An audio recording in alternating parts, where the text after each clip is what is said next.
Pedro J. Fernández, divulgador cultural y escritor, autor de esta su más reciente propuesta, Soy Malintzin. Bueno, autor de bestsellers como Yo, Díaz, Iturbide y tantas otras em, crónicas históricas noveladas. Pedro, gracias por esta conversación. Muchísimas gracias por la invitación. Oye, Pedro, a ver, ¿cómo fue que te metiste en el cuerpo, en el corazón de una mujer tan juzgada y a veces tan severamente juzgada, no solo por la historia, sino por esto que llamaríamos el consenso popular, Pedro? Doña Marina, o más bien la Malintzin, y luego Malinche, y luego Doña Marina. A ver, platícanos. Pues sí, justamente como dices, a través de esos juicios que hemos hecho de ella, de los prejuicios que tenemos sobre su figura histórica, y pues me puse a investigar todo lo que pude sobre ella, sobre las mujeres indígenas de su tiempo, sobre cómo se vivió este proceso doloroso que llamamos conquista de México, y descubrir a esta niña empezando la adolescencia, que dije, esto no tiene nada que ver con lo que yo sabía de ella. ¿Por qué no escribo todo lo que estoy descubriendo? ¿Por qué no le doy voz a esta gran mujer y que sea ella la que nos cuente cómo logró sobrevivir a este proceso tan doloroso? Es una mujer de dos mundos, Pedro. Está presente en las derrotas y en las victorias de un bando y del otro bando. Así es, yo creo que es el puente entre esos dos mundos, porque al fin nace en este mundo indígena, conoce el yugo de los mexicas, pero al mismo tiempo conoce a los mexicas, conoce a los mayas y eventualmente va a conocer a los castellanos que vienen del otro lado del mar y entiende todas estas culturas y las asume y se vuelve un puente entre todas ellas. Sí, ella está lo mismo en la noche triste que en la caída de Tenochtitlan. Y en un momento dado, entiendo, es como tú dices, un puente entre Moctezuma y Cortés. Era una mujer excepcionalmente sensible, excepcionalmente inteligente o excepcionalmente habilidosa. Yo creo que todas. No fue fácil aprender el castellano, ni tampoco creo que haya sido fácil justamente traducir esos mensajes. Pensemos que hay palabras, que hay imágenes, que hay frases armadas que no existen de un idioma a otro. Entonces, la inteligencia que debe haber tenido precisamente para comunicar esos mensajes sin destruirlos y sin cambiarlos, habla de una mujer sumamente inteligente y que además entendió las circunstancias de su tiempo, entendió que el mundo que conocía iba a terminar y que tenía que hacer lo posible para sobrevivir. Le tocó vivir circunstancias sumamente complicadas, como convertirse en una esclava. Es entregada a Cortés como una esclava sexual Sí, y finalmente ella pues logra sobrevivir a todo esto gracias a su inteligencia, gracias a que se anticipaba, a que le iba comunicando todo lo que ella sabía a Cortés y Cortés, bueno, finalmente aprovechó todo esto, pero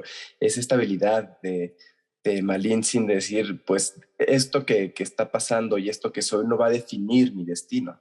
hasta ahora se preserva el dicho de eres un malinchista.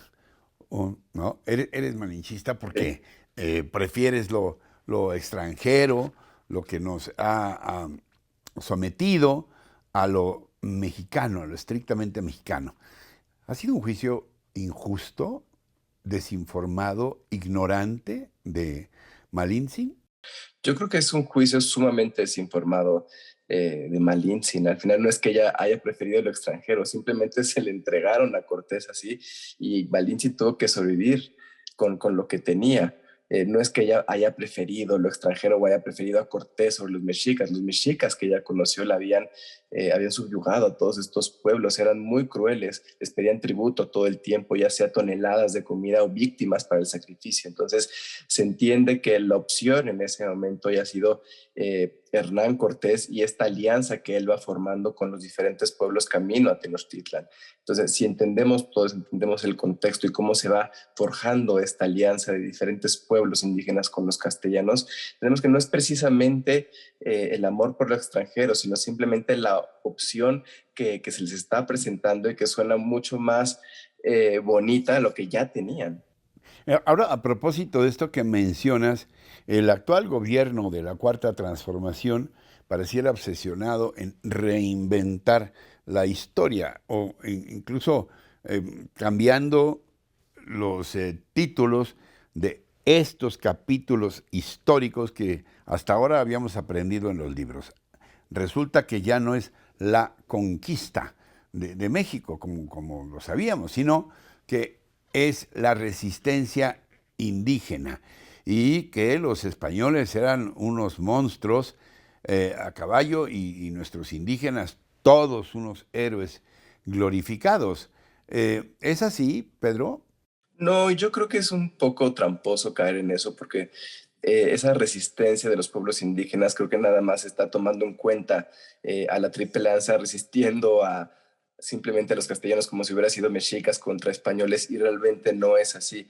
Era esta alianza de pueblos indígenas contra la Triple Alianza, pero al final creo que pues, no suma nada a la narrativa. Cambiar los nombres tampoco hace nada por cambiar la narrativa. El hecho de que se le llame así a la caída de Tenochtitlan no significa que no haya caído, que veamos los hechos de una forma diferente. Cayó de la misma forma y seguimos viendo los personajes de la misma forma. También cambiar la noche triste por la noche victoriosa creo que sigue siendo... Ándale, sí. Seguimos viendo a Cortés derrotado, completamente humillado, y a mí yo siempre me acordaba cuando contaban esa historia de verlo llorando junto al árbol, digo, haya pasado o no haya pasado, sí fue un momento sumamente humillante para Cortés. Entonces, cambiar el nombre no es cambiar la narrativa, seguimos viendo exactamente los mismos hechos. Entonces, abrir esta narrativa es entender qué está pasando, entender a los personajes, todos estos procesos y finalmente hacer la reflexión sobre qué pasó hace 500 años y cómo lo vamos a ver en esta conmemoración. Ahora, no sé si te lo propusiste, muy probablemente no, pero ¿tú crees que este libro, Soy Malintzin, pueda ser este puente o este manual de traducción para conciliar estas visiones extremas que tenemos de la historia y este afán de estigmatizar a ciertos personajes y estos siempre son los buenos y estos siempre son los malos, Pedro? Pues espero que sirva para que el lector haga una reflexión sobre estos personajes. Creo que la ficción histórica sobre la conquista de los últimos años ha tendido a eso, a entender a estos personajes y sobre todo a entender a los personajes indígenas que no necesariamente son mexicas, como Isabel Moctezuma o en este caso Malintzin. Entonces, podemos empezar por ahí, podemos empezar por la ficción histórica, podemos conocer a estos personajes y su tiempo y de ahí partir la reflexión. Me queda claro que es mucho más fácil empezar la reflexión a partir de una novela como esta que de un discurso político que sigue arrastrando prejuicios de los últimos 50 años. Pedro, ¿qué tanto de rigor histórico y qué tanto de tu imaginación? ¿Qué tanto pues de historia? ¿Qué tanto pues de novela en este tu libro? Yo creo que lo que yo hago es dramatizar una investigación. Hay una investigación muy rigurosa detrás para recrear estos tiempos, para recrear al personaje. Hay muchos espacios en la vida de Malintzin que no conocemos, pero sabíamos cómo eran esos tiempos o cómo vivían las mujeres indígenas. Entonces fue fácil llenar esos espacios con información que ya tenía, que pudo haber sucedido y que son conjeturas informadas. Entonces yo diría que alrededor de un 70% es real y el resto es parte de esta recreación que tengo que ir llenando para crear la ficción histórica. Finalmente, ¿qué esperas que encuentren en tus lectores? Alguien te detiene y te dice, oiga, lo vi ahí en una entrevista con este güey de Rocha. ¿Por qué habría de comprar su libro? ¿Qué voy a encontrar ahí? ¿Qué esperas que encuentren, pues, tus lectores, Pedro? Pues espero que encuentren una Malintzin mucho más humana, esta adolescente que tiene que sobrevivir. Espero que encuentren una historia de aventuras, porque para sobrevivir pues tuvo que pasar muchas cosas. Espero que sean mucho más amables con los tres tlatoanis con los que tuvo que lidiar Hernán Cortés. Y también estos pasajes no conocidos de la vida de Malintzin, su vida antes de la llegada de Hernán, bueno, de que fuera entregada a Hernán Cortés y su vida después de la caída de Tenochtitlan, que también se empieza a difuminar mucho esa parte y yo creo que es importante contarla porque también son los primeros años de la Nueva España. ¿Una historia de amor o una historia también de amores? Sí, yo creo que sí. Pedro J. Fernández, autor de Soy Malintzin. Gracias por esta conversación, ha sido muy aleccionadora y también muy emotiva. Muchísimas gracias. Gracias, Pedro.